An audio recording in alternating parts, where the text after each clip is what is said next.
Hello and welcome to the Wrap Up Live. This is the final eulogy of the season. The Raptors finish. Um, the season's over, but it was a 41-41 season. They just suffered, in my opinion, one of the worst losses in recent franchise history versus the Humiliating. Bulls. I'd say Yeah, humiliating. playing. Humiliating might be it's a word that I think is apt here. I know this sounds dramatic, guys, but I have some knots in my stomach. Just in terms of how that game ended. The Raptors had control the entire game and threw it away and allowed. People are going to complain about calls and all of that. I'm not having it. Raptors shot 50% from the free throw line. Yeah. That is just horrible. There's nothing beyond that to say that that's just Yeah. it's an abomination. I don't know what else to say. 70% as a team from the free throw lines, it's pretty sad. 60%, it's like, how does that happen? And 50% is like, I don't know if I've ever seen that before. I So swear to God, I went to the court before this game started with my daughter. Like, she's 13, trying to play some basketball with her on the court. I think I shot more than 50% from the free throw line. We were playing 21. I got over 50% yeah, from the line. yeah. Your Toronto Raptors lost the game 109-105 at home in Toronto at the Scotiabank Arena to the Chicago Bulls. DeMar DeRozan Like, came back to town. yeah, man. It's all like that three by Fred with like a minute left. It's close, like whatever. We've blown the lead. It's like as Jack Armstrong described it, it's hand-to-hand combat. Yeah. 3 minutes left. With a minute left, you're down, I don't know, you're down two or something like that. And you come up and you take a contested three with like 21 seconds on the clock. What is that leadership? Like, is that what leadership looks like in down the clutch? You take such a poor shot when you've been struggling from the three for the last little bit, and that's the shot you take. It just boggles my mind. Yeah, there's so many plays at the end of the game there that I just wish the Raptors could have back. Siakam had a chance to tie the game late with 3 free throws. The Raptors were down 107-104. All he had to do was hit 3 free throws. And to be quite honest, guys, he shouldn't have even got those free throws because rarely ever do you see referees late in the game get such a clutch time call in real time. Right? And then review it and get it wrong. It's usually the other way around, where in real time they're getting the call wrong, reviewing it and getting it right. So, clearly Alex Caruso was coming down on Pascal Siakam way before his attempt to shoot the ball. Yeah. The referee still gave the Raptors a break, allowed Pascal Siakam to go to the line, shoot the 3 free throws. He hits the first. The crowd is going crazy. Crowd goes silent, right? And for the next free throw, which is standard practice, right? You don't want to get in Pascal's head or anything like that. Misses that one. Could tell he's visibly shaken up. Misses the third one as well. And then yells out a massive expletive at the end of that. Quiet except for DeMar's daughter, of course. Yeah. DeMar's daughter, maybe the MVP of the game, besides Zach LaVine, who people who were watching the game realized, even people who weren't watching the game, it was all over social media, Bleacher Report, House of Highlights. DeMar DeRozan's daughter was screaming at the top of her lungs during every single Raptors attempted free throw. And little do you know, the Raptors, like I said earlier, shot 50% from the free throw line. And I am giving all the credit to her. And it's also like I feel like, not to pile things on here, but I feel like our home crowd is kind of crap too now.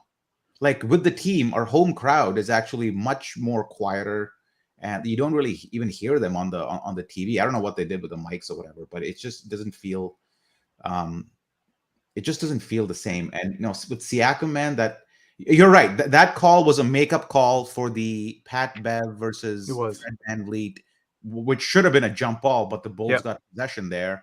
So maybe the referees were kind of making that call up there. Whatever, I'll take it. When he stepped onto that 3-point line, Kian, what did you think that any of you did you guys think that he was gonna make all 3 free throws? Like where was your heart at? No. Zero. Not at all. Zero. I honestly did. I thought that somehow, some way, the basketball gods were going to turn around and give the Raptors, I mean, the break that they needed. Like you said, I mean, they deserved the call earlier, right? Where Patrick Beverley was hugging the basketball with his leg, which is not normally what basketball players do. Fred VanVleet had one hand on the ball, and he, I guess, went across his leg because he was trying to put two hands on the ball, and he did end up having two hands on the ball, which is weird because that's what the referee said after that call. He said, well, the challenge was successful that Nick Nurse,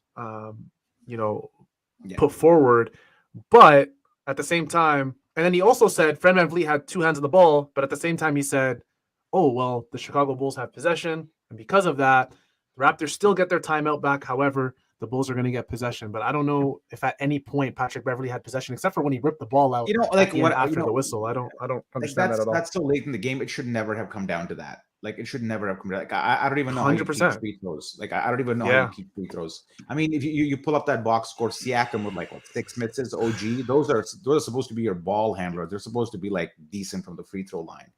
Yeah. And also when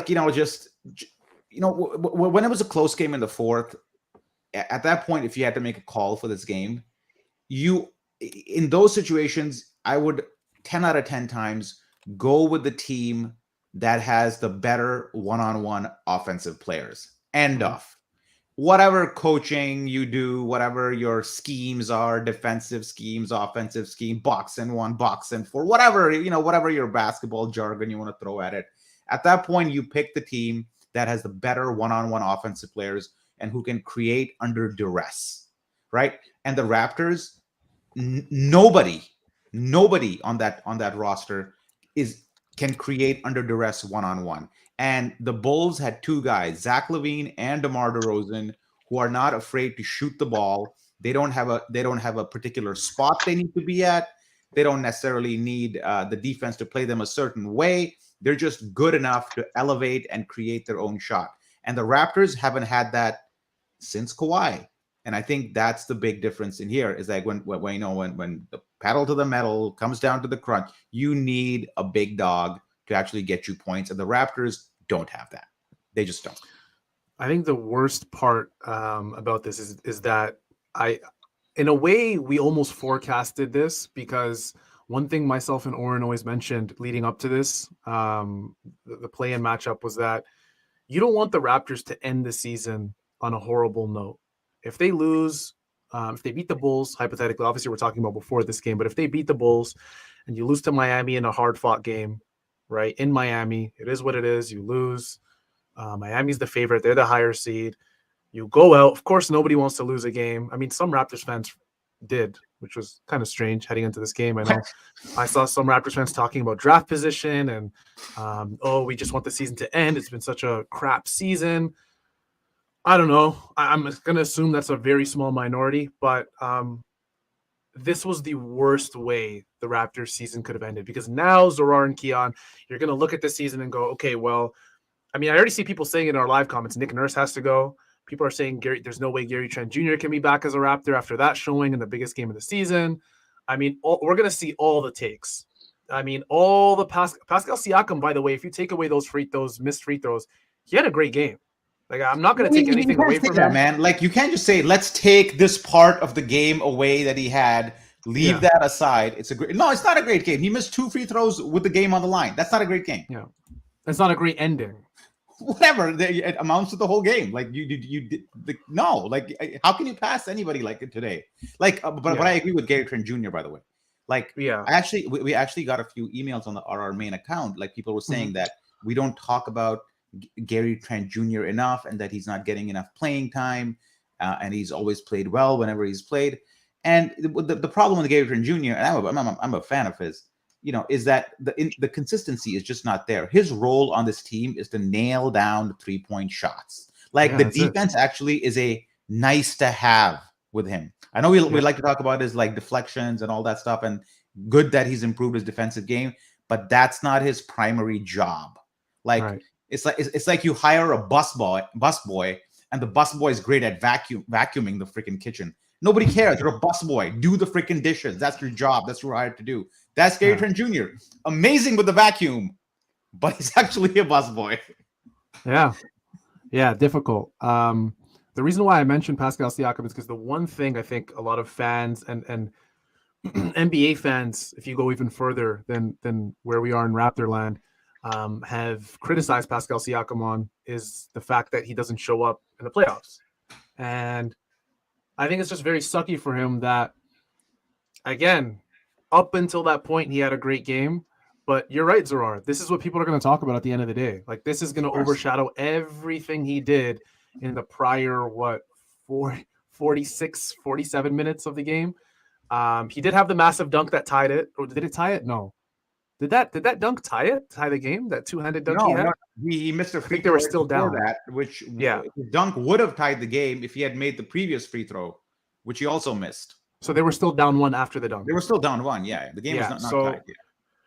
That was a big play, but again, yeah, I mean, that's what everyone's going to talk about. That's what every NBA fan watching. And remember, this is the only game on right now, right? There's no other NBA game on. I think later in the night, the OKC might have already started. The OKC Pelicans game is going to begin. But this is the only game. Every NBA fan who is watching a basketball game is watching this right now. We'll remember this. They're gonna come right back down to it. And they're gonna say, hey, well, you guys have Pascal Siakam, who had a great season. I guess you could really say great for the first half. He kind of slowed down in the second half, but it's going to come back down to that. He's not. I'll give you an example. Clutch, and he's not this, and he's not that. Brooklyn Raptors Game 7, 2014. Right. Yeah. The Paul Pierce block on Kyle, which I'm sure we all remember. Right. Game 7. People remember the block. Paul Pierce had like 9 points in that game. Like he was completely shut down and a non-factor in that game. But he had the game-winning block, and that's what people remember. It's much the same way. Like, it's great that you played great for 3 quarters, but it doesn't matter. It just doesn't matter. It doesn't. Yeah, it doesn't. And I guess now, as a Raptor fan, at least as a Kyle Lowry fan, I'm going to be rooting for Kyle Lowry in the playoffs now. There's no more stock to have in the NBA playoffs. I guess you can just root for whoever you like as a player or whatever it is as a Raptors fan. You don't even have to root for anyone. You could just be sad for the offseason. You deserve it. But with that being said, just give me 1 sec. You guys think this roster? What do we? Who cares? So I'm just gonna put this on. All right, go for it. Because so this roster, what are we doing with this roster? Like reactions right after this, like Kian, like what's this roster doing? I mean, part of me is just like we cannot possibly have the same core return. It can't be the same guys. That's what I've been trying to think about, because there's just no possible way you can come back with this roster. There's just no feasible way. Like, obviously the free agents, it's Gary and Freddie and Yak. Yak seems like the guy who's most likely to come back. Freddie had a good game today but he shot again a lot of shots. He was really their life at times in this game, especially at the end. And Gary just might have played his worst game as a Raptor and one of his most important games as a Raptor. And the fact, and I know it's a lot of topic, but the fact that he even came back in that game late in the fourth quarter, that they went small and they took out Yak, I thought that was pretty ridiculous. And who knows what his future is. He's had an up and down season. He's been dealing with a lot of injuries. So this could go all different types of ways, and we could also see Nick Nurse being gone as well. That's just me. We could see a lot of things. I don't even know what to think and what direction they should go into, because we saw what direction they went into at the deadline, and it's going to be interesting where they go now this offseason. It's going to be very interesting offseason. It just can't be the current direction. Yeah, that's the only thing that I can say. It can't be this direction. I mean, I'm sort of like, I don't know how I stand with Fred. I mean, I just think his decision making is quite poor sometimes. Like, he got bailed. He like couple of shots, just really low percentage, low quality decisions. I talked about the 3 with a minute left, but even around that time, he had like a wild layup. He drove to the rim and just threw it up there. I think Boucher just cleaned it up, right? Got lucky one time. Just not good. Just not being a good floor general. And if there's one thing you expect from a veteran, is to have very sound high percentage decision making in crunch time. That's the least that I don't even care if he makes his shots. I just want him to make good decisions with the ball, and he's not even doing that. So if you're looking for your next kind of point guard over the next 3-4 years, I just don't see how you can bring Fred back. And remember, we don't have our first round pick next season, top 6 protected either. So that's just another factor in all of this. Yeah, I think some people may not like hearing this, but I'm on the other side. I think you bring Fred back, but I say that with also agreeing with everything you said, Zorar. I think Fred has this penchant late in the game where he just plays this 1v1 hero ball. He just turns into a superhero. wannabe superhero. Yeah, I mean, to give him a little bit of credit, he did hit some big shots, right? Like the one where I think he had Vucevic on a one-on-one, missed it. I think the ball kind of just found its way back in his hands. I think it was like a long rebound. Maybe OG got it or something like that. And Fred called for it back, knowing that he had Vucevic still on him, and then hit a big three. But there's so many other plays, I think, in that quarter where, again, Fred, take away that last part of the game, great game, but everyone's going to remember the end, right? That's just how basketball goes. That's how the NBA works. You could drop 30 or 25 or 35, but the last 2 minutes in a close game is where you're remembered in this league. And I'm not ready yet to say, let's move on from Fred or anything like that. I do think in the grand scheme of things, from a macro view, he did struggle this season, but he also did, I think, have a bounce back second half for the most part. I think his struggles in the first half were like really, really bad, but I think there's just I don't know. I mean, I've looked at free agents. I just don't think there's that many options out there for the Raptors to truthfully consider as objectively better options than Fred VanVleet. I just want to respond to this. Like, we're not talking. We're talking about like overall as a season here. Like, yes, this game Fred made more threes or more free throws or whatever than the rest of the roster in this game. Like, nobody's debating that stat. But like it goes back to like, yes, all that is true. But now it's the final 2 minutes of the game. We expect our leaders to lead by example number one and by good decision making. And that did not happen. I think we got to keep both thoughts in our head at the same time. You can have a bad game, but you can also display extremely poor decision making down the stretch. That doesn't, you making poor decisions down the stretch is not absolved by your earlier good play. That's all I'm saying. Which is fair. I think that's a very fair diagnosis of Fred's night. There's just so many negatives when you look across the board for the Raptors of how this lead kind of fell apart for them. 8 points in total from the bench. 6 of those came from Precious Achiuwa. Chris Boucher in the final game of the season, fully healthy, plays 7 minutes, attempts one shot, misses it. Gary Trent Jr., I don't know. I mean, Nick Nurse, I don't understand Gary Trent Jr. struggling to that degree, and Nick Nurse coming out and essentially telling the team that this guy, no matter what, it doesn't matter how he's doing in a game, he's going to be part of our closing lineup. And lo and behold, the ball gets swung to him on one of the most crucial possessions of the game, wide open corner three, and he bricks that one as well. So I don't know. I mean, the whole plan when you acquired Jakob Poeltl and the whole team was healthy, which they are now, obviously save for Otto Porter, but he doesn't even feel like he's part of the team. Otto Porter. Save for him. The whole team's healthy, right? Like everyone's there. The expectation was Gary Trent Jr. to kind of lead this bench unit. And I mean, 1 for 7 from the field, 0 for 5 from 3. Yeah. This comment. We got to get Dave Hopla. If you go back to the Raptors Republic podcast archives, search for Dave Hopla. I interviewed him on one of our podcasts way back. He's one of the best shooting coaches in the league. He used to get work for the Raptors for a while. Yeah, I think I don't think we have necessarily a specialist shooting coach right now. So this is a fair point. I mean, the free throw shooting and 3-point shooting has been a theme all season long. So maybe one of our most important signings is to get somebody who can teach them how to shoot, or at least practice how to shoot.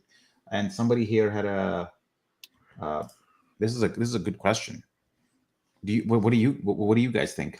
Do you think it's just like Nick Nurse not managing Fred well? But the other side of the coin is, if not him, then sort of who? So the questions are: do you think Nick Nurse holds any responsibility for the leash Fred VanVleet gets? And he definitely does.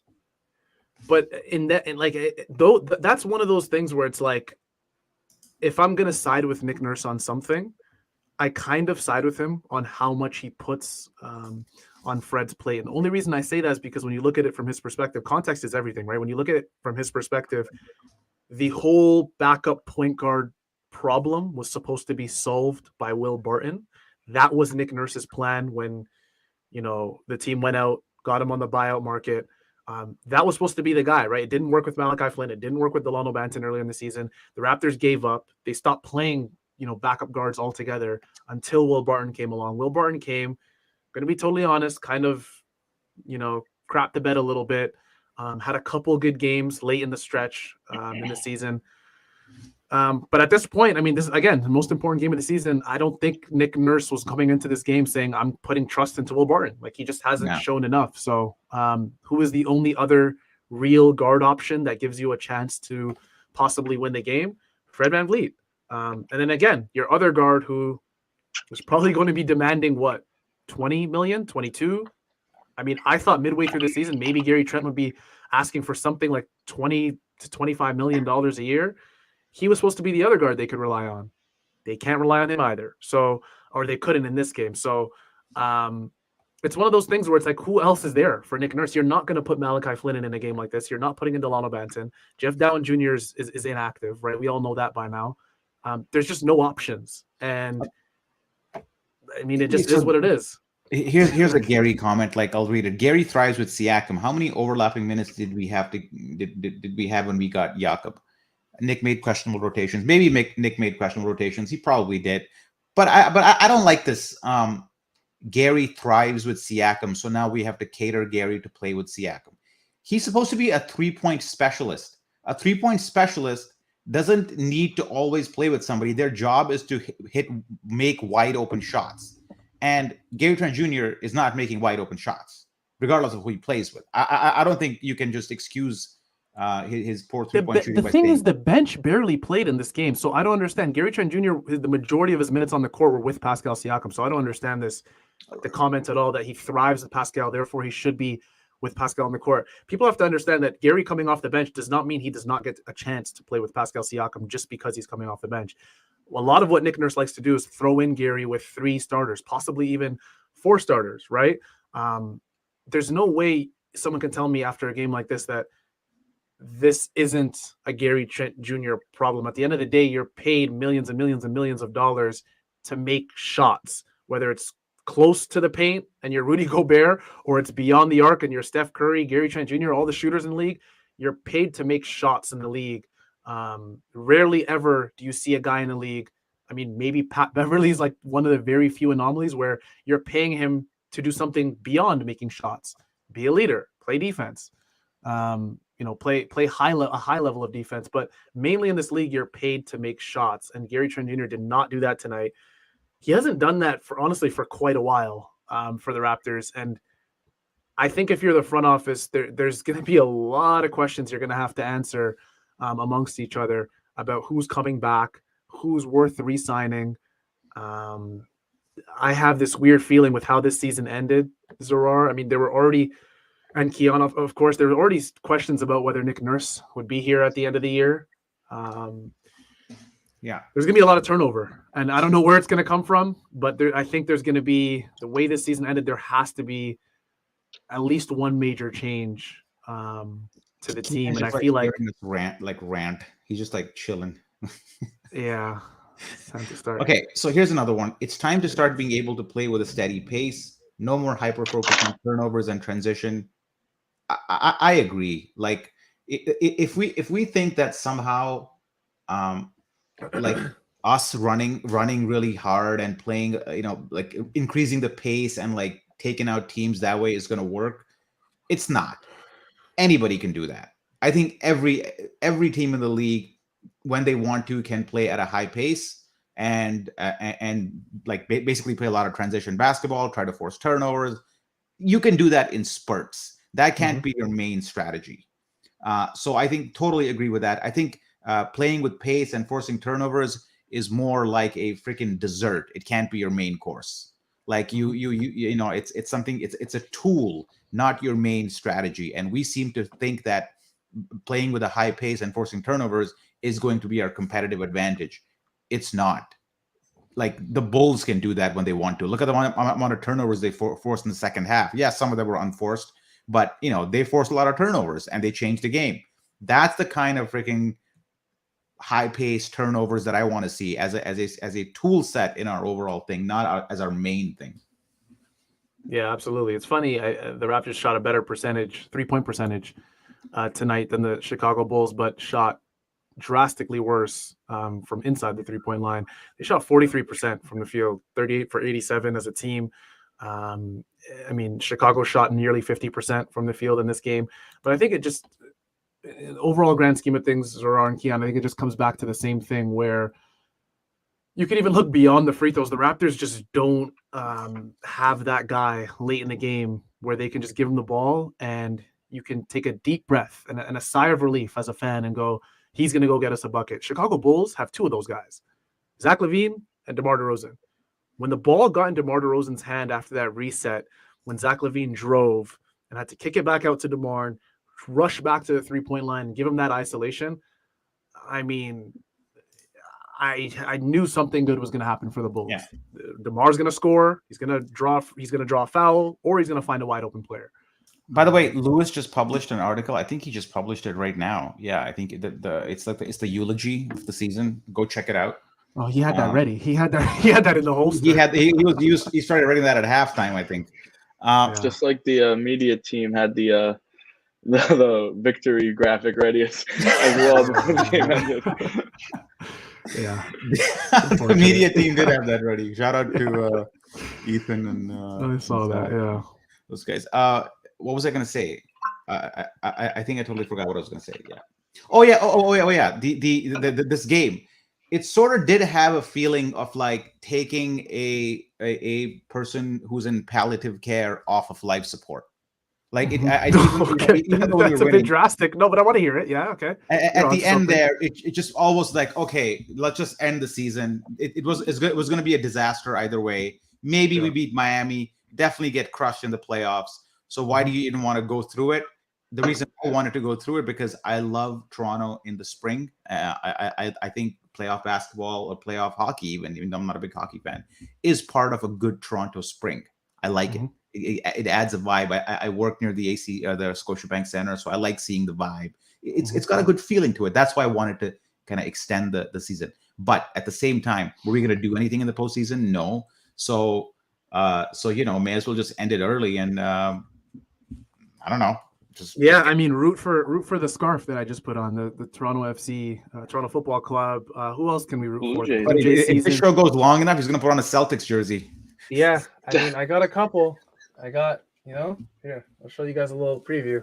I was going to put on this, but, I'm just an NBA fan. What can I say? I can't. Hey, Blue Jays are looking great. For our poor defense, we got a center. Our defense stayed the same. Isn't that on Nick to adjust? Kian, what do you think? I mean, it's not like a lack of yak. Not like he played pretty amazing defensively when he came in. It's just he doesn't really raise your. I don't know. I don't really know how I feel about this one. It's just the defense today wasn't as big of an issue as I think this comment is making it out to be. I personally think that just the issue has always been offensively, and that's just how it's going to be when you have this roster, the way it's designed with the wings. You're going to only score by forcing turnovers, and I don't know if it got any better, but I don't want to say the defense got worse. It's kind of a tough question, but Yeah, I don't think the defense it's a was weird an one issue. because I think the question maybe isn't about this game. It's like overall, like why our defense got better. I don't think. I think Pirtle did help us slow us down a little bit, which I think helped our defense from being so helter skelter to something a little bit more calmer, so a little bit more set, so you could actually defend the guys instead of always being in transition. But I don't think we got Pirtle as a defensive remedy. I think we got him more to kind of open up our offense and start our pick and roll game, because he's really adept at executing within the whatever 4 to 15-foot range. I feel like the defensive part was really just the cherry on top. It was Jakob Pirtle, nice. right? It was like a bonus kind of on top. It wasn't really the reason. But I can take a crack at answering why our defense is poor. It's because we cannot, for the life of us, stop dribble penetration, because everybody on our team is this lanky, like Siakam, Barnes are 2 guys who get heavy minutes. They really cannot defend smaller guys at the perimeter. They get blown by, pretty consistently, and that starts the sequences and all that. So I think that has something to do with it. And the question that the previous person who asked the question, because of our high pace, we expend a lot of energy. And if you pay high pace and try to force turnovers and be really aggressive on defense, something's got to give somewhere. And eventually you'll get fatigued and you'll start making mistakes. And I think a lot of the turnovers that we saw, all the unforced turnovers that we saw in the second half, were just a function of like fatigue or playing a certain way. I think. I don't know 100%, but I can hypothesize that that's why. Yeah. I guess the most amusing part to the start of the offseason for the Toronto Raptors is every single Raptors fan you meet from now until the end of free agency. I guess you could even say the beginning of training camp is going to have a different opinion on how this roster should be reshaped. There's going to be some people who say get rid of Fred, and there's going to be some people who say get rid of Gary, or some people that say get rid of both. Some people are going to say get rid of Pascal Siakam, and some people are going to say get rid of Nick Nurse. And it's going to go on and on and on. So, is anybody untouchable on this roster? Scotty Barnes, I would say. You're Scotty Barnes. Okay. Yes. Sahal. Any untouchables on this roster? I mean, if Scotty Barnes obviously is the main guy that you would say is probably the most untouchable, but I don't think anybody's ever really untouchable unless you have a top 5 to 8 player in the world. People know it by now. If you've been watching this show for at least the last year, myself and Oren were on the boat of trading Scotty Barnes for a crack at Kevin Durant. Like that's where we were. Pretty like. We were on it, and we caught a lot of flack for it, and it is what it is. I mean, a lot of people didn't like hearing that, especially after Scotty Barnes' rookie year, considering all circumstances. Remember, all the hype with Scotty Barnes is like, oh, we're not trading him for anything. He's going to be a Hall of Famer. He's going to be this. He's going to be that. The hype was at its highest. So, I mean, if you have the opportunity of getting a player who can be a number 1 guy on a championship winning team, and that trade may involve Scotty Barnes, I'm for it. I don't have to start naming names. I'm sure everyone knows who those types of players are in the league, but that's the only way I would get rid of a guy like Scotty Barnes. I feel like everyone else is fair game. With the respect to Pascal Siakam, I think if you do trade Pascal Siakam and you want to do a full rebuild, I mean, you're going to get quite a bit for him, but I'm of the opinion that no team should ever go into a 100% full-scale rebuild, because they're extremely, extremely hard to get out of.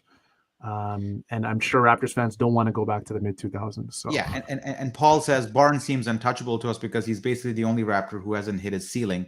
While, yes, there's nothing wrong with factoring that into him being untouchable. That's one of the reasons that he's untouchable, because he's shown a lot and there's a long way to go. So, yeah, I think that's and he's signed to a rookie deal. So, yeah, I think that's fair. Man, what a depressing way. It is, yeah. I knew things were going south when, the moment that it flipped for me, I was like, uh-oh, it's over. This is not going to end well. It's when Levine pulled up early in the clock for that 3, like from the right side. Like I think they had just scored 2. It was the end of a 7-0 run. He just pulled up, and I knew like this guy, like they got the players, they got the shot makers, and it felt like it felt like hanging on to a 1-goal lead for like 35 minutes. That's what that felt like at the end there. It perfectly. Like it was like, can we survive? Like, is 19 points enough to get us through 17, 15, 14, 12? At 12, you're like, it's not going to be enough. 5 for sure. No. And once the Bulls took the lead, like, a part of me was like, yes, this team, they can take a punch and recover. They can do it. I think they can. But even there, deep down, I knew that they were on the ropes. Yeah. I mean, this is you could almost say this is, I mean, exactly what the Raptors are, the way this season ended. It's a team that has constantly blown fourth quarter leads. It's a team that has gotten absolutely nothing from its bench on a consistent basis this entire season. It's a team that, gets great games from their stars in Siakam and VanVleet, and then everything seems to fall apart when things matter most for their stars. It's a team where you're not getting anything from those same peripheral guys like OG Anunoby, who I will give him, a little bit of flack because he had the toughest defensive assignments tonight, but 4 for 13 from a guy like OG Anunoby, who honestly, I thought, by the way, coming into this game, I was most confident that OG Anunoby was going to give you at least a very high floor in this game offensively. He did not do that. 13 points, 4 for 13 shooting, 4 fouls. It's just, OG just never looked like he was really OG Anunoby in this game. I mean, it is what it is. We saw, this is the Raptors. This is them, 41-41, perfectly average team that loses against teams that are supposed to be objectively worse than them. They've beaten good teams this year, but it doesn't really mean anything when you look at the large sample size, right? It doesn't mean anything, right? Most games of the regular season, like, who cares, right? Who cares? Exactly. You get judged when in the postseason. That's where reputations are made, and that's what we should judge people by. I mean, the regular season honestly should be shortened to like 56 games, and the remaining game should be a secondary tournament, kind of like they do with soccer and the FA Cup or whatever. I think that would be make it more exciting, maybe make the games more meaningful. So the regular season is a whatever thing to start. What you can judge a team by is how they perform in situations like these. And for the last postseason, they went down 3-0. You saw what happened today. So we have, you're not going to get a huge sample size when it comes to the postseason. You're going to have to make your decisions based on just the postseason, which is not going to be too many games. But from what I've seen so far, like, I'm not confident heading into another postseason with Pascal Siakam as our number 1 offensive option. I'm just not. I think something needs to be and needs to change. 114 likes. Yeah, I get it. Who the hell would like this game? Yeah. This is one of the very few post-game live shows where I'm going to say I understand if you guys do not want to like the stream. I shouldn't be saying that because, of course, every like helps the algorithm. It helps our channel out. But I get it. I mean, the depression is definitely there for Raptors fans tonight. It's a Wednesday night in the middle of April. The season is over. We're not used to this. But here we are. I mean, we lost to a team that's seated lower than us in the Chicago Bulls. They're going to go on Friday night to face who else? The man, the greatest Raptor of all time, Kyle Lowry, who had a great game, by the way, for Miami. By the way, tonight, DeMar's daughter was louder than the crowd. Yeah. That's how bad. That's how expensive the freaking seats are at Scotiabank. The Raptors have gone full corporate, man. Full corporate.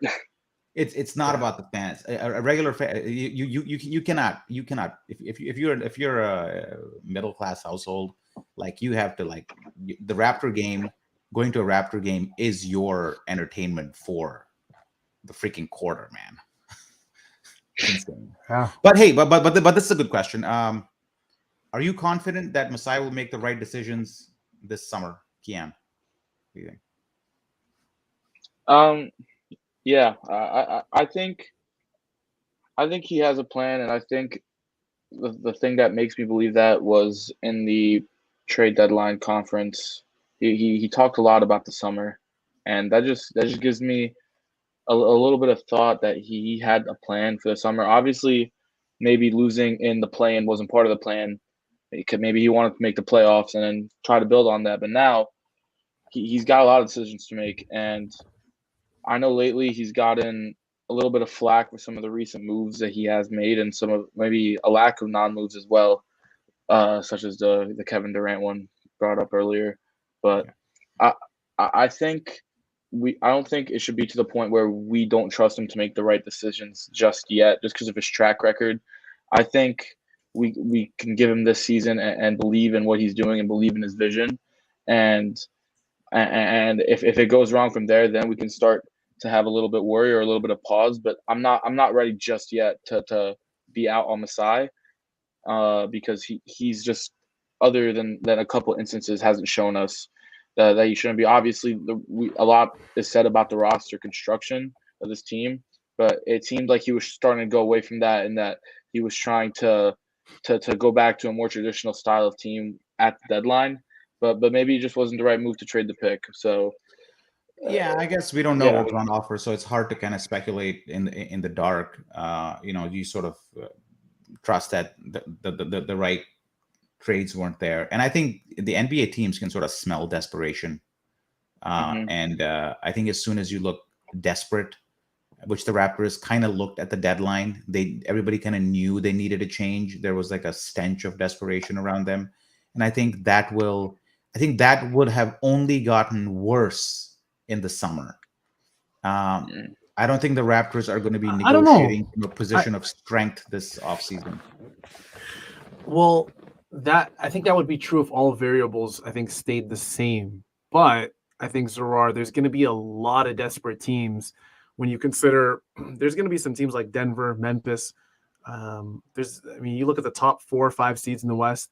Not all of them are going to make the Western Conference Finals, right? And I think that's the goal for most teams in that top half.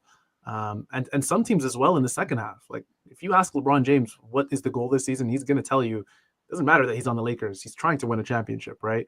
And I think I talked about this earlier with some close friends, that there's coaches like Doc Rivers with Philadelphia, Michael Malone with Denver, who, if they don't get to a certain point in the playoffs, they might be gone this year. I've seen Nuggets fans talk about it on their Twitter Spaces. I've seen them talk about it on Twitter.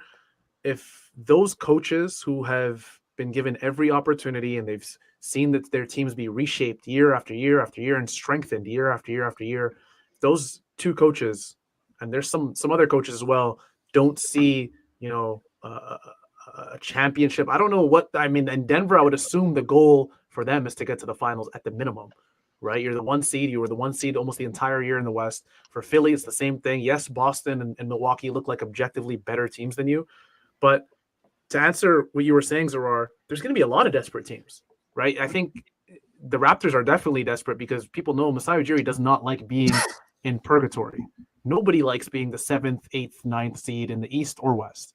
You don't like being here. It doesn't get you a good draft pick. Feels like seasons are worthless. There's no real end goal. There's no championship aspirations. Everybody knows that Masai Ujiri is trying to get to that upper echelon of the East. And so he's going to be desperate, but I think there's going to be some other teams as well that are desperate as well, who may be more desperate, because those are going to be there's going to be some teams like Denver who are going to feel like, hey, yeah, we lost in the second round or the Western Conference Finals, but we're literally just one piece away from maybe taking that next step. And who knows, for a team like Denver, that next step may be trying to get a guy like OG Anunoby, or same thing as Memphis, same thing as New Orleans, right? If they make the playoffs. Yeah, so the trade OG stuff, I don't get. I don't get it. No, I just use that as an example, but I'm just saying. I understand what you're saying. I know you're not. I know you're not saying we should trade OG. I just think whatever team you're trying to build, you're gonna need a guy like OG. So he's sort of like a Swiss Army knife. Yeah, didn't have a great game today, but I don't think we should expect him to reach superstar levels. I think he's a very, very good. His second half of the season was remarkable. So Yeah. So, Yeah. but by no means would I be willing to let go of OG. I totally want OG back. Thank you, Phoenix Plazy. This is gonna get me to work Phoenix, tomorrow. long time watcher and listener of the show. Thank you for your donation. We appreciate it. Honestly, it's a real pat on the back for us after the season that we've had on Wrap Up Live, and I appreciate you, particularly Phoenix, for spending this entire season with us. Almost every single show that we've had, I've seen you interacting down there. So Hey, is this Aiden masquerading as Oliver? Let me see. So what's the point of trading for Thad when he doesn't even play in regular season? You know you've hit rock bottom when like when you are expecting Thad Young to come off the bench and win you a playoff game. Yeah. That's like you are just you got the that little scrape out and the bottom of the barrel is sticky, but you're still going at it. Yeah, he's on the rocking chair. I think he means why even trade for him if he's not going to play at all most of regular the season. Oh, sorry, I thought he meant playoffs. Oh, okay. Why? I mean, I've liked Thad. There's nothing in Thad's game at this very moment that tells me he needs to be part of the rotation, in my opinion. Yeah. But the thing is, people don't understand as sometimes as basketball fans is that it's not always just about the on-court stuff. Yeah, it was. It's very tragic. Phoenix says Thagic Johnson. Yeah, tragic Thagic Johnson. Yeah, that's great.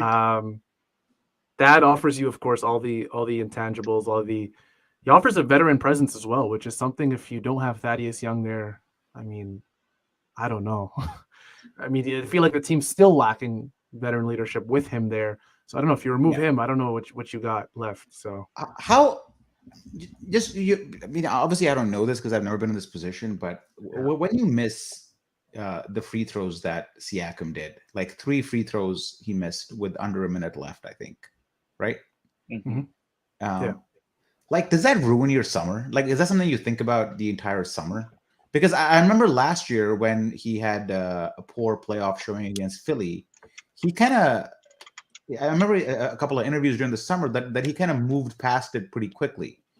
And I'm wondering, like, now that this has happened, is there going to be like a Nick Anderson effect with him? For the young ones, Nick Anderson was a guard for Orlando Magic way back in the day, and he missed 2 massive free throws in a playoff series against the Bulls. Or was it the Bulls? Yeah, I think it was the Bulls. It was the Bulls. Kind of ruined his his shooting form forever. He went from being like like a 95%, like an 80% free throw shooter to like 50. Like, I'm just wondering, like, now that like Siakam has suffered these couple of kind of tragic postseason endings, at least, like how much it affects him, like, overall. Any thoughts on that? Like I mentioned earlier, it's something that he's definitely like people play, like, these players that we're watching every day, they're human. They know what's being said about them. Fred VanVleet knew in the beginning of the season that he was having a bad season. He said as much in press conferences. Like, they're well aware. They're self-aware guys. They hear it from their coaches. They hear it from fans. These guys are on social media. Players respond sometimes to fans on social media. If people remember last season, I had Chris Boucher respond to one of my tweets, giving me a thumbs up on a tweet that I thought was fair criticism for him not playing well. But like, my whole point is players see this stuff. They see that the criticism that's being said about them. Pascal Siakam knows people have been saying, hey, since that magical 2019 championship run, you, for the most part, struggled in the playoffs, right? And he knows that. He sees it.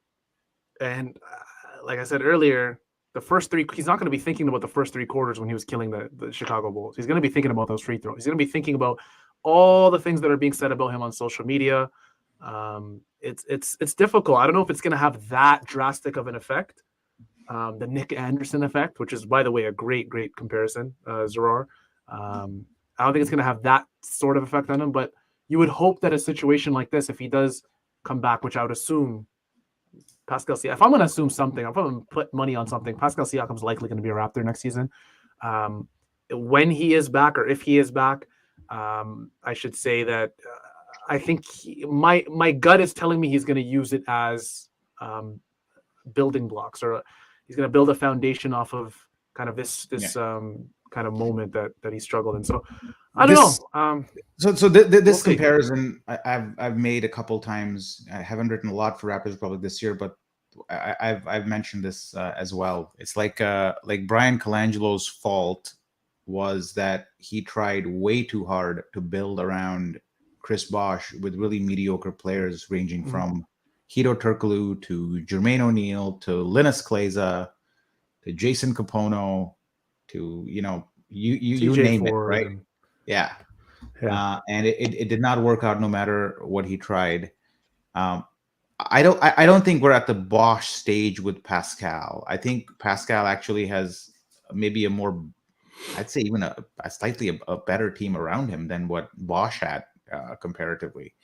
But I do take the point that he is your leading man, and sometimes a team is defined by who their leading man is. Like the Lakers are LeBron James. Whatever the Suns are Kevin Durant. Like that's their team, and for the Raptors, it's Pascal Siakam. I don't think we're at the Bosh stage yet, though. No.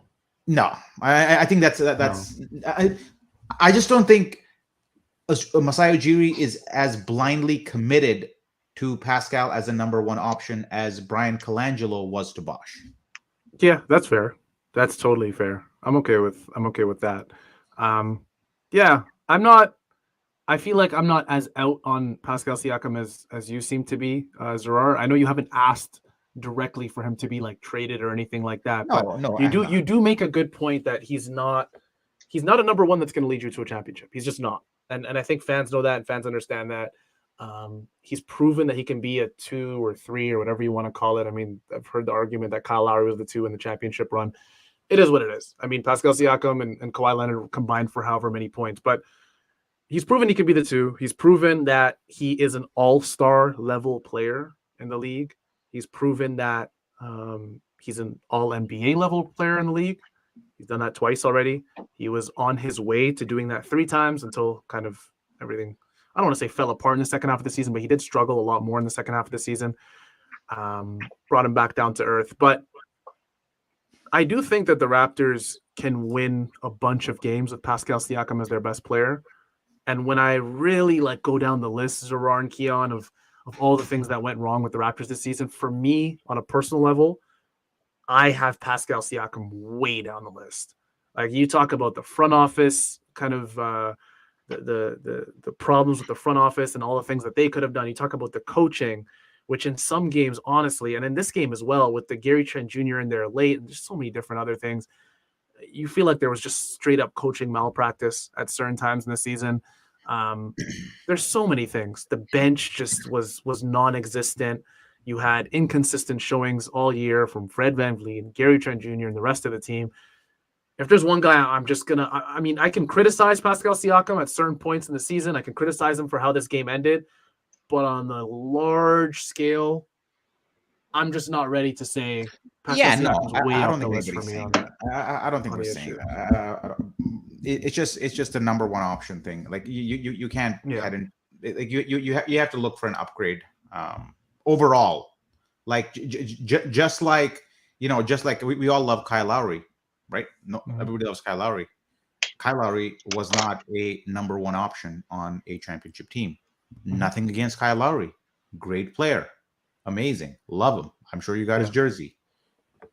Nobody's saying anything negative. I'm wearing it right now, yeah. But he's not a number one player. Pascal Siakam is much the same. We gotta put 2 thoughts in our head. We can really like the player, but also say he's not, with him being the best player on the roster, is not going to get the Raptors, where Masai Ujiri wants to be. And I think there's enough evidence at this point to kind of say that. Oh, thank you to Omboy.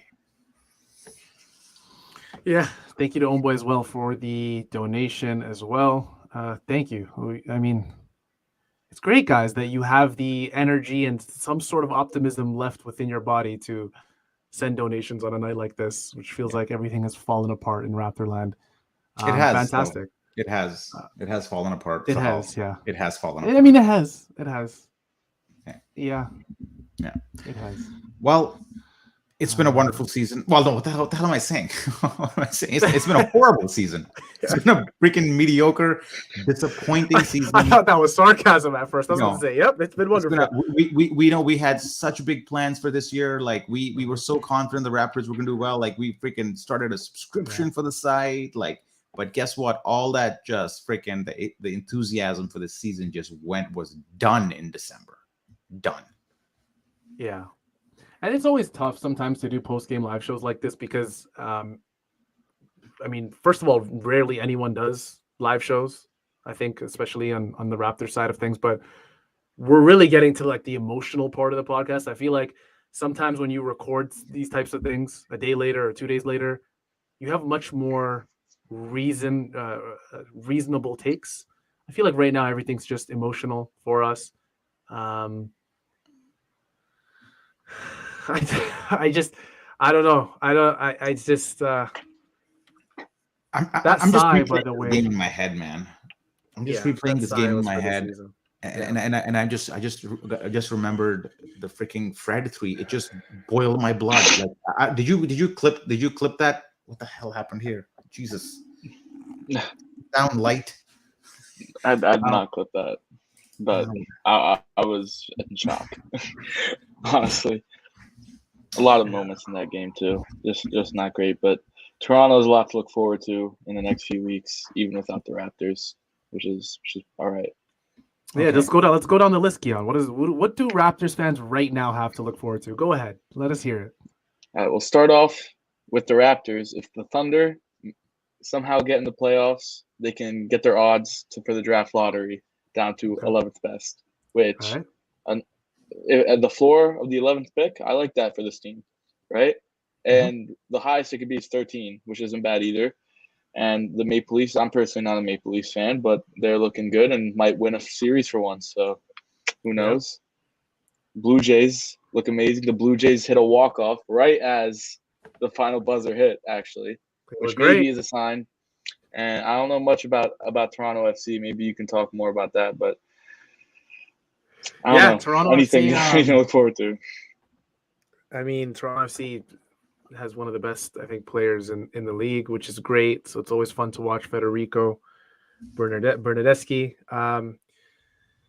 Beyond that, I'm trying to think of anything else that's happening in Toronto this summer. Zorar, what's happening in Toronto that fans can look forward to? Well, we're gonna hold on Amit's point here. We're definitely gonna hold a draft party like we always do. We had the Scotty Barnes draft party, so we're gonna hold that one somewhere downtown. That's always fun.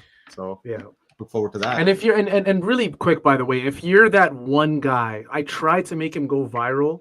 That one guy who was cheering on the Scotty Barnes pick in that massive raucous of fans who were screaming for Jalen Suggs. If you're that one guy with the glasses, some people know who I'm talking about. If you're that one guy, I need to see you at the 2023 Raptors Republic draft party because you got it right, man. The guy you were rooting for, he won Rookie of the Year, and he's looked pretty damn good in 2 years. So I need you there for good luck because the last time you were there, the Raptors drafted a very good player. So. Look at this smooth brown man. Hey, this season exposed a lot of flaws. Let's see that's his name. Okay. That's the name. Maybe he's a smooth brown man. Maybe he's been using Manscaped. Maybe. Maybe. Hey, this season exposed a lot of flaws. Let's see how the front office reacts to this. Hopefully, Nick Nurse is not the coach next year. Okay, we haven't really talked about this topic too much because we've been talking about a lot of the players.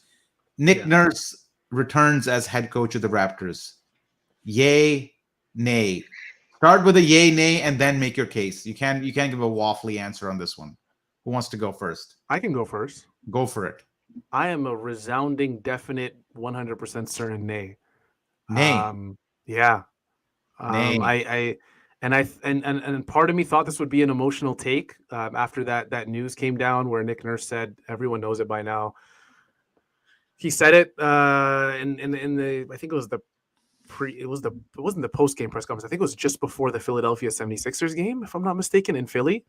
I don't even have to repeat what he said. It just makes me angry thinking about it. I think that just sealed it. Like there's no coming back from it. Nick Nurse, the fact that he didn't give his 100% commitment to this team and he chose such a weird time. I mean, coaches know how the media works. They know how they're gonna spin things. That didn't even have to be spun. That's the funniest part.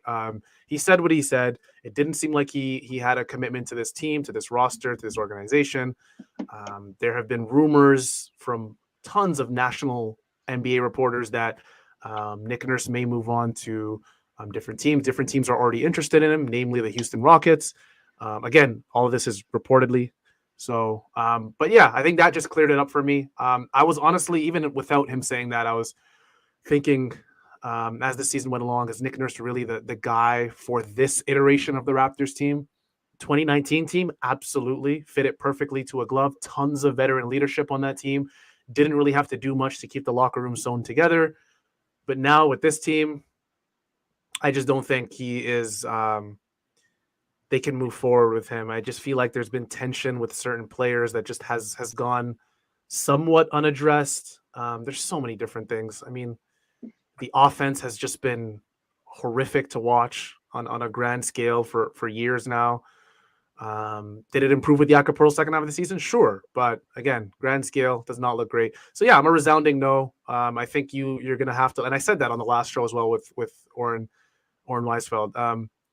You're gonna have to look at guys like Udoka, obviously provided he's gonna, do what he has to do to kind of put his past behind him.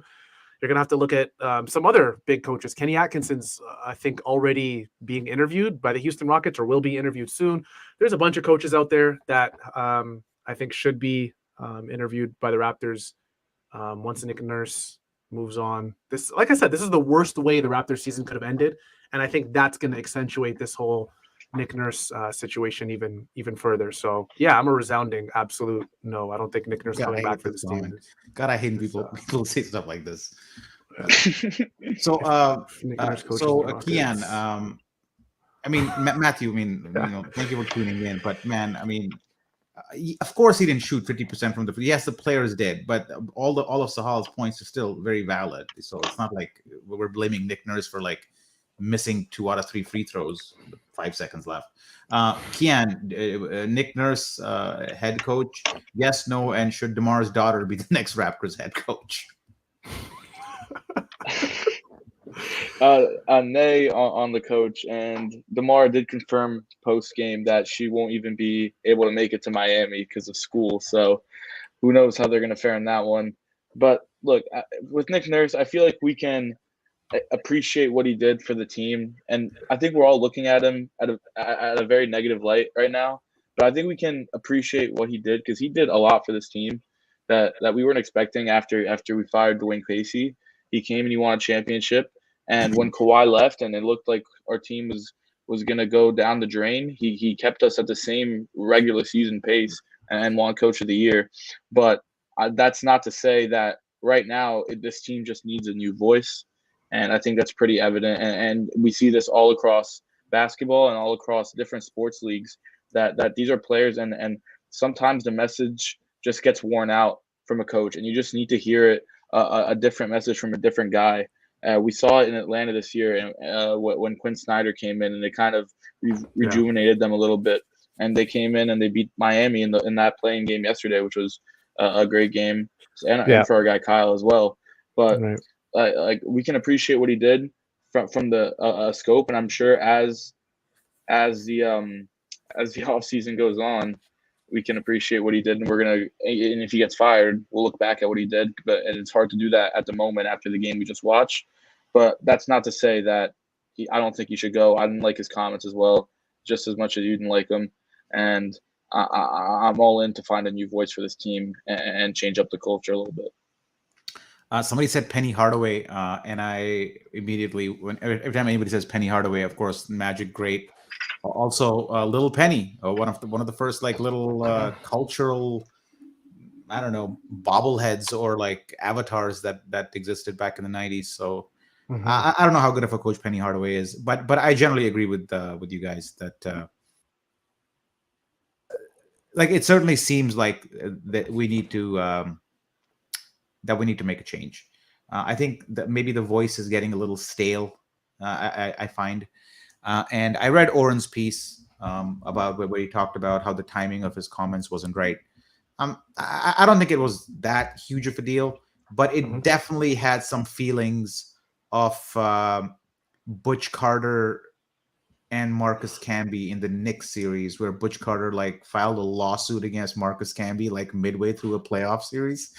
It wasn't as bad, but anytime the coach becomes the news when the team should be the news, that's not a good sign. That's kind of like it had a feeling of like him looking out for number one publicly, which especially that late in the season. Yeah, I'm not sure how much it affected the team. I think that's the part of the article that I sort of disagreed with. But fair point that he has no business making himself the news at that point in the season. Yeah, and like Keon said, don't get me wrong, Nick Nurse I still think is a good NBA coach, but voices run dry after a while. It is what it is. You can look back and this doesn't have to be a black and white, thing where you go, well, Nick Nurse is had a bad coaching season, or however you want to characterize it. That means he is a bad coach, XYZ. No, Nick Nurse, you look back at it, he's probably the best Raptors coach of all time. Easily. Everything. Yeah. Easily. So, and I say that, and I said probably, I mean, he is, but he won a championship. That's really just what it comes down to. The final pinnacle was reached. Didn't just get there, won it all. Dwayne Casey had fantastic years in Toronto in the regular season, made progress, developed guys really, really well, was a good coach for Toronto up until that moment where, I mean, again, voices just run dry. It is what it is. I mean, Dwayne Casey, I think, won Coach of the Year. Was it the year he got fired? He won Coach of the Year. There's just no rules when it comes to this. You know what I mean? And there's going to be tons of teams. I mean, if you look at Rockets fans all over Twitter, they are celebrating. They are absolutely celebrating because they believe Nick Nurse is coming to Houston. So still a very good coach, can go to a team and make a difference. This isn't us saying Nick Nurse is toast in the NBA or anything like that. No, definitely not. I mean, he's proved his worth in this league. So if you need a Nick Nurse souvenir and you want to hang on to the memory of Nick Nurse properly, go to shop.Raptors Republic. I posted the link here. Go buy this calendar we printed, custom made. It has on every page is a custom Nick Nurse image of him either yelling or being happy at officials. It's Dana Smart from Twitter. She helped coordinate this, and Catherine Niker, who's a podcaster for Raptors Republic. So talented. Go check it out. It's a really I have it, and it's a really fun little Raptors memorabilia to have, and you will remember Nick Nurse for as long as forever. Like we only printed so many copies, so these aren't random images either, right? Like these are these aren't random. These are not random. Yeah, they're actual pictures of Nick Nurse, which we took and actually made caricatures into them. So every single one of these is an actual picture. So all of them. So it's go check it out. Yeah, Zarar, Keon, this is it. This is it. I mean, I would have loved to have the entire Wrap Up Live crew here on the final night of the season. What are we? It's Wednesday, April 12th. Raptors have lost the play-in game, the 9-10 seed play-in game to the Chicago Bulls in the Scotiabank Arena, 109-105. They finished 41-41 on the NBA season, 41-42 if you count the play-in. Thank you guys from the bottom of our hearts, honestly, for joining us every single game this season. If you joined us once, if you joined us 10 times, 20, all 82 or 83 actually, if you include the play-in, we can't thank you guys enough. You guys have been absolutely fantastic. You support us at every level on Raptors Republic, whether it's print, through podcasts, through our live show. I speak on behalf of myself, Keon, Aiden, Kyle, Oren, Zarar, and everybody else who's showed up to this show and made it what it is this season. Thank you so much. And I'm recognizing a lot of names in the live chat who are still here to the very, very end. I think that's very fitting for how this season ended. Thank you guys. Yeah, please, if you can, continue supporting Raptors Republic. We have a fantastic group of creators on this platform. One thing, with RR, we produce content, comprehensive content, not just tweets. Yeah. More than it's comprehensive. We've been doing it for a very, very long time. It doesn't matter if the Raptors are winning or losing; it still continues. So the summertime will be full of coverage of Raptors content. Nothing will slow down. It's all going to be great. So check us out, subscribe, support us, because we love the Raptors and we do our best. Yeah, absolutely. Like I said, we have a large group of creators on this platform. They're all fantastic in their own right. They're all doing their own things and they're different on their different journeys through Raptors Republic. Some podcast hosts, some are fantastic writers who've been giving you recaps, previews the entire season, quick reactions, all that good stuff. Yeah, thank you so much. We're in 2023 now. 3 years ago, myself and Oren started this. Zorar as well used to show up with us early on during that COVID season. We started Wrap Up Live. We wanted to make this the best post-game live show for the Toronto Raptors. We realized that that space was there for the taking, and we have created and cultivated such a cool community here, and brought along so many cool, talented people along the way, like Aiden, Keon, and a bunch of others. So yeah, we just want to say thank you. And this won't be the end. I mean, we're going to be here for other off-season things. We just follow us on Twitter, follow us on Instagram. We have fantastic. I didn't even mention our graphic designers who've done such a great job. There's a lot this of people. season. Oh, look at this! Oh, hey, Ethan, Zach, yeah, Andrew, Ethan, Zach. thank you. There's so many people. Catherine, Sampson, Lewis, Nice. Makai. There's so many people So that I nice. can name. I can go on all day. Just that our team here is so cool and so cool to be a Ethan. part of. So, thank you so much for being a part of it. That is the end to this Raptors season. Thank you, everyone, for joining us. We'll see you guys hopefully next time. Please, like I said, subscribe to the Raptors Republic YouTube. Subscribe to our podcast channel, The Rapcast. We enjoyed having you guys here with us. We hope you have a fantastic spring. If you are in Toronto, the weather is great this week. Enjoy it while you can. And yeah, I mean, I don't know what else to say. Zorar, do you want, or Keon, do you guys want to finish it off? Anything else? Goodbye and have a nice summer. We'll see you soon enough. I'll be back on something. Yeah. Draft lottery. We'll be here for that probably. Hey, I just got a text saying Nick Nurse played. This is Brandon, co-founder of RR way back 15 years ago. Nick Nurse played Fred VanVleet the entire second half. Once again, Fred VanVleet was too tired to guard on defense. Maybe one thing doesn't have to do with the other, or maybe it does, but really he shouldn't be playing all the second half. I don't know. Yeah, anyways, let's not talk about it. It's over. It's done. It's over. Thank you guys so much. Andrew, thank you for the final donation of the Wrap Up Live 2022-2023 season.